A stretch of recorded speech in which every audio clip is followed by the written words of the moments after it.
नमस्कार, हमारा नाम ललित प्रजापति और न्यूज़ 18 के डिजिटल प्लेटफॉर्म पर आप इस खबर को देख रहे हैं। दरअसल आज जिस तरह का घटनाक्रम हुआ, म्यांमार, थाईलैंड समेत जो 5 देश हैं और वहाँ से जिस तरह की खबरें आ रही हैं, यकीन मानिए आप कुदरत के साथ क्या कुछ कर रहे हैं। और कुदरत अगर एक इशारा करे, एक हलचल करे, तो लाखों करोड़ों की ज़िंदगी पर वो कैसे भारी पड़ जाती है। सबसे बड़ा सवाल यही बना हुआ है लोगों के बीच में। और जब मैं आंकड़े आपको बताऊंगा, आप भी यही सोचेंगे कि कहीं ये मौत की सुनामी तो नहीं है। लोग तुर्की को याद कर रहे हैं, जिसमें हज़ारों की संख्या में लोग मर गए थे, तकरीबन 50,000। इससे पहले एक बार हिंद महासागर में 2004 के आसपास जिस तरह का घटनाक्रम हुआ था, तमाम देशों में 20 लाख से ज़्यादा लोगों की ज़िंदगी पर यह भारी पड़ा था। इसी तरह से जापान की सुनामी को लोग याद कर रहे हैं। अलग अलग साल में जो भयंकर त्रासदियां हुई हैं, कुदरत से जुड़ी त्रासदियां हुई हैं, आज उन सभी की बात हो क्यों रही है। एक अच्छा एग्जाम्पल, एक अच्छी मिसाल कि कुदरत जब अपना न्याय करती है, वो कोशिश करूंगा, अगर मुझे याद रहता है तो इस रिपोर्ट के बाद मैं आपको दूंगा। लेकिन आज क्या दिन भर नजर आया, ताश के पत्तों की तरह भरभरा कर गिरती इमारतें, गगनचुंबी इमारतें, सड़कों में पड़ चुकी मोटी मोटी दरारें, चीख पुकार, बदहवासी, सड़कों पर नाचता मौत का खौफ। आज दिन भर यही कुछ नजर आया। म्यांमार और थाईलैंड में आज जो कुछ भी हुआ, उसने मौत की सुनामी का डर पैदा कर दिया है। जानकार से लेकर आम लोगों तक की जुबान पर एक ही दहशत भरा सवाल है कि क्या यह मौत की सुनामी की आहट है। सबसे पहले भयावह अपडेट आपको दिए देते हैं। म्यांमार में कुछ घंटों में मौत के जो आंकड़े सामने आए वो डरावने हैं। अब तक 144 से ज्यादा मौतों की पुष्टि कर दी गई है, जबकि 700 से 800 लोग घायल बताए जा रहे हैं। थाईलैंड की राजधानी बैंकॉक में एक अंडर कंस्ट्रक्शन 30 मंजिला इमारत भर भरा कर गिर गई।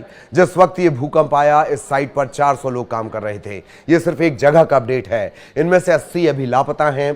3 लोगों की मौत की पुष्टि कर दी गई है। म्यांमार की बात करेंगे, यहां का दोपहर करीब 12 बजे 7.7 तीव्रता का भूकंप आया। इसके झटके भारत, थाईलैंड, बांग्लादेश और चीन समेत 5 देशों में महसूस किए गए। लेकिन म्यांमार और थाईलैंड में तो मानो मौत का तांडव हुआ। काल का क्रूर खेल यहां पर चला। शुरुआती घंटों में ही 150 से ज्यादा लोगों की मौत की खबर आ चुकी है। अलग अलग अखबारों के मुताबिक मौत का आंकड़ा हजारों तक जाएगा। अमेरिकी जियोलॉजिकल सर्वे के हवाले से कहा जा रहा है, उसके हवाले से जो खबर छपी है उसके मुताबिक भूकंप से होने वाली मौतों की आशंका को रेड कैटेगरी में रखा गया है। इसके मायने हैं कि 10,000 से 1 लाख लोग तक अपनी जान गंवा सकते हैं, मौतें हो सकती हैं। भारी तबाही के चलते थाईलैंड की जो प्रधानमंत्री हैं पाइतोनगार्न जो है, शिनवात्रा उनका नाम है, पूरा थोड़ा कठिन है, शिनवात्रा, उन्होंने इमरजेंसी घोषित कर दी है। बैंकॉक में रहने वालों के मुताबिक ऐसा लगा कि मानो उनके ऊपर पत्थर बरस रहे हों।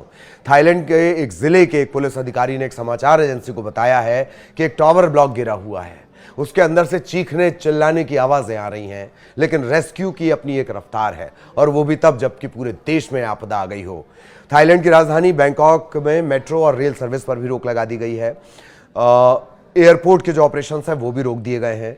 म्यांमार में काल की क्रूरता का अंदाजा इस बात से लगा लीजिए कि वहां 2021 से ही सैन्य शासन है। सैन्य शासन ने अंतर्राष्ट्रीय मदद की अपील की है। आमतौर पर जो सैनिक शासक होते हैं वो इस तरह की अपील नहीं करते हैं, जबकि सैन्य प्रमुख मिन ऑन्ग हलिएंग को नेपिडा अस्पताल का वो दौरा करने पहुंचे थे और तब उन्होंने विदेशों से मदद भी मांगी है। मिन ने कहा कि हम अंतर्राष्ट्रीय समुदाय से जितना संभव हो मदद की उम्मीद रख रहे हैं। इसके अलावा देश के जो सभी 6 इलाके वहां इमरजेंसी का ऐलान कर दिया गया है। भूकंप ने जितनी भारी तबाही मचाई उसे देखते हुए नेपिडो जनरल अस्पताल को मास कैजुअलिटी एरिया घोषित कर दिया गया है। म्यांमार, थाईलैंड, बांग्लादेश, भारत और दक्षिण पश्चिम चीन समेत 5 देशों पर इसका असर, जैसे हमने आपको बताया, देखा गया।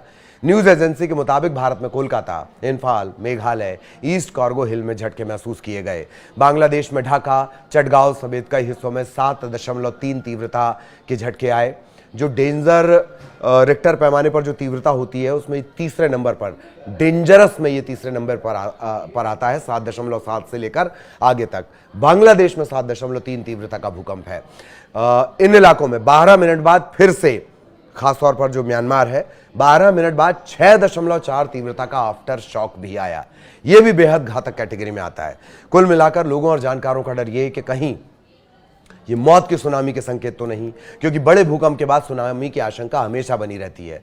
दरअसल बड़ी तीव्रता यानी ज्यादा तीव्रता वाले भूकंप के बाद सुनामी की आशंका इसलिए होती है क्योंकि ऐसे भूकंप समुद्र तल के नीचे या उसके आसपास उत्पन्न होते हैं, जिससे समुद्र के पानी में बड़े पैमाने पर हलचल पैदा होती है। इससे टेक्टोनिक प्लेट्स में अचानक और शक्तिशाली हलचल होने लगती है।